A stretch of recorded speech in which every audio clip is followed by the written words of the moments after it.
the road trip has begun. Kick-started off, drove non-stop since yesterday afternoon. Here we are in Arizona.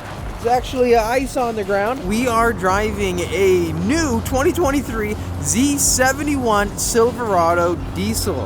And we're testing out the towing capabilities with this huge trailer out back in the Z06 inside. Oh, and by the way, I am at my annual pit stop. The thing, the mystery in the desert, featuring dinosaurs and aliens inside.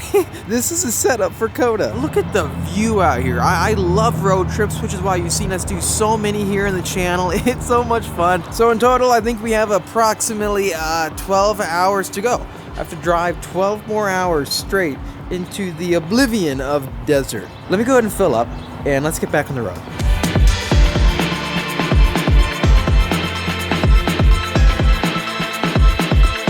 Welcome to New Mexico. We have driven about, I'd say, 9 hours so far, and in total the maps say 11 hours and 18 minutes more to go. This is commitment right here. You're lucky we're doing this because, hey, who else is tracking the Z06 right now? Who's using it properly? People are flipping them every other day. I'm seeing them going to auction sites. What's going on? Buy a car, enjoy it. If you're a flipper, then I don't know. This truck so far, it's been very exciting. Shout out to Chevrolet for hooking us up for the trailering support via this vehicle right here. All right, so update, we have made it to Las Cruces. We've got the red on red combo with the Z07 ready for the racetrack. Overall, we do have the tie downs going directly over the tires. I do not want anything to touch and contact the carbon fiber wheels. It also has like these rubber mounts that kind of slide directly into the grooves of the tread. So the tire is not going anywhere. The entire car is set up perfectly. Maybe if I boost the ISO and I zoom in a bit, you can see how close the back tires are to the edge of the trailer. I think this is the widest you could possibly get a Corvette to be. I don't think there's any margin to be any wider out back. Look at that. Even with the -2 degrees of track camber that's recommended, we are almost touching. So I think if we had like -3 degrees, maybe that would actually fully touch. I cannot believe it. We're finally going to my favorite racetrack, I think, of all time, Circuit of the Americas. This track is an F1 racetrack. You always see it online. They took tons of really good corner designs from tracks all across the world and try to create the ultimate track all in one. And I think they did a great job. This car, with the downforce it has, with the front end, it should be unreal. I think it'll be faster than ZR1. I know of some pretty fast lap times there. I think we can clock sub 220s. I'm pretty sure that'll come easily, naturally.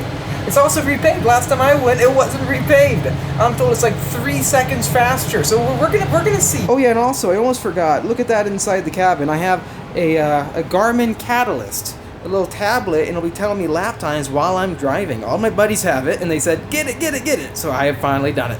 I'm not sponsored, but I'm gonna find out if it's good or not. Hey, real quickly before I shut the door, what do you think? Torch Red or Red Hot for Chevy? Which one does it better? This is like the slowest gas pump ever. Oh, we finally finished. So $73.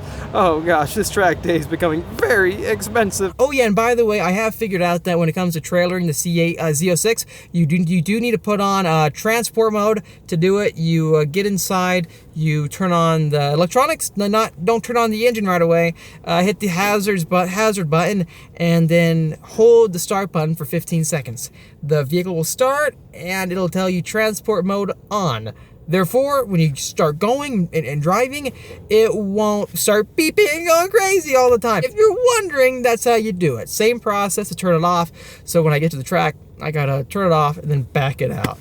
Whew, that was a lot of detailed information right there, but hey, you're watching this channel for a good reason. Let me go ahead and get going. Okay, one complaint I do have, I am going through the DEF, diesel exhaust fluid, quite often. So let me go all the way down. It's basically full, my diesel exhaust fluid. I have 250 miles of range of the diesel fluid. At a full tank right now, I'm pulling about 284 miles. Pressure looks pretty good. Aha, average is 12.6. This is it, Texas. Here is the American flag, and this is all American right here. I have done some analysis based off our 600 LT laps at COTA. The details I'm going to talk about is going to be instrumental to our lap times with the Z06. So let's get straight to it. First though, backing up, look at this angle right here. You know what I'm realizing is something really funny right now. This is not a typical color for a truck that you see very often. Every color we see is white, black. Oh, there's a red car, but I don't see any red trucks anywhere, do you? Nope, nowhere else. Now I want to go over and analyze my laps with the 600 LT here and apply what I found with the Z06 in order to get the fastest lap time possible. We do have more downforce than the 600 LT, though it's not as light. It is significantly heavier. The acceleration will not be, I don't think, as fast as the 600, though with the wider contact patch, stickier tires, the track camber, I think it will do a really good job in the high-speed corners. I don't know how it's going to compare. I have a feeling I'll be faster in the Z06 by maybe a good margin because I have progressed a lot as a driver since my last visit to COTA a year and a half ago. With my first visit there, I can see after the fact now many areas where my line wasn't perfect, wasn't right. I think some areas my line isn't perfect. I watch a lot of the hot laps and the guys were tracking all the way out over some of the bumps, the curbing. And I'm told that that's actually a legit thing to do, and the more I research and find out, it is extremely recommended if your car can handle it, and it'll help you get faster. So I'm gonna do the same thing with the Z06, go over the curbing. It's got the magnetic ride. It was developed here. You gotta realize that they did testing here. I think it's gonna turn out very nice. On the main straightaway, I'm gonna aim the brake at around 200 to 150, which is the side markers on the right. I'm braking a bit too early with the 600 LT here on the main straightaway. Two other big straightaways I want to consider braking late are the turn 11. I want to try to brake at 200, and then for the main back straightaway, I'm going to aim for about 200. 200 I think is going to be the sweet spot with the carbon ceramics. We're going to feel it out though. The step one with this car is you got to get everything warmed up. One issue you find with track days is that you go out right away first thing in the morning, and all these guys, they want to go out right there with you. They're right behind you. They're all lined up with their cameras out. There's a Z06 or there's a McLaren. Let me pass it up. It puts a target on your back for sure. But at the same time, that is why I need to rewire my brain when it comes to first thing in the morning, putting down fast laps and getting comfortable in the car. I need to take a second and not go out right away.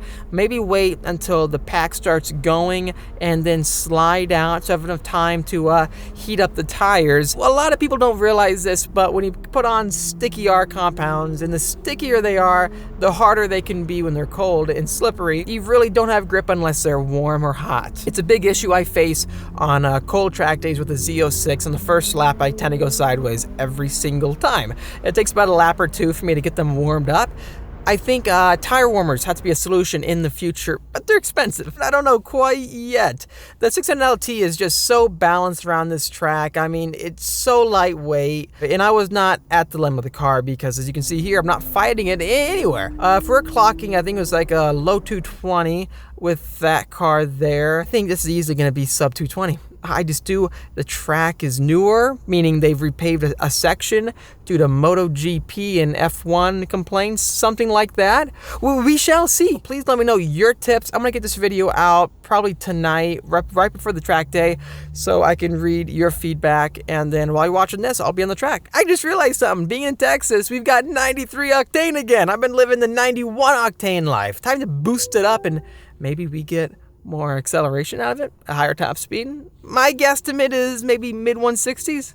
We have downforce, we have drag. The team did say it's got more downforce but less drag than a ZR1, so maybe it won't hurt us as much as I think it will. Let me know your guess on the main straightaway. What will we hit? Stay tuned for track battles. That's always a fun one. And yeah, hope you enjoyed the adventure so far. We're gonna keep it up.